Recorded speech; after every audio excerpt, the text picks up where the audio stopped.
Goeiedag geliefdes, Professor Aubrey Burger, JCRMTS, Vaaloewer, van die Wildpark Gauteng. Altyd heerlik, altyd lekker om met u te kan gesels. Alles het maar net hierdie kort boodskappietjies. En vandag wil ek graag met u ietsie deel. U weet, soms tyds is dit net nodig om 'n bietjie tot stilstand te kom.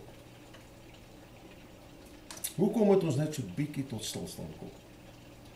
Ons moet tot stilstand kom, sodat jy jou siel kan vind. En het jy geweet, soms het jy nodig om te huil oor dit wat jy verloor het.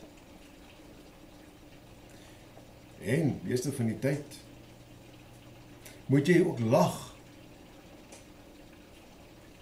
oor wat God vir jou wil gee.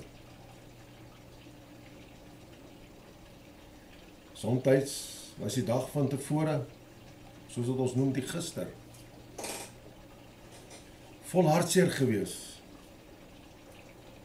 Maar u weet, die dag van die môres is vol nuwe beloftes.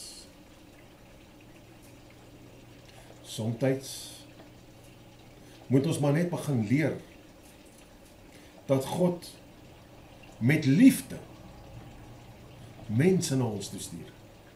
Ja, met liefde. Hoekom?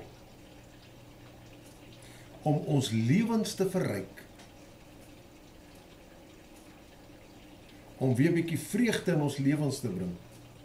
Vir ons aanmoediging te gee.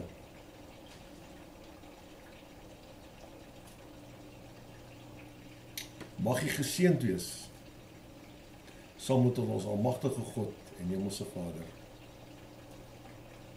Want sy seën is nie somtyds nie. Sy liefde is nie somtyds nie.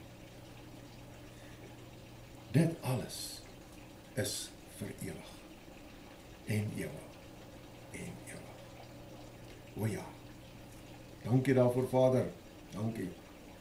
Om te weet dat u vir ewig na is vir ons. Geliefdes, my nommer 076 479 7517 as u moontlik met my in kontak wil kom. Van my kant af, tot volgende keer. Shalom.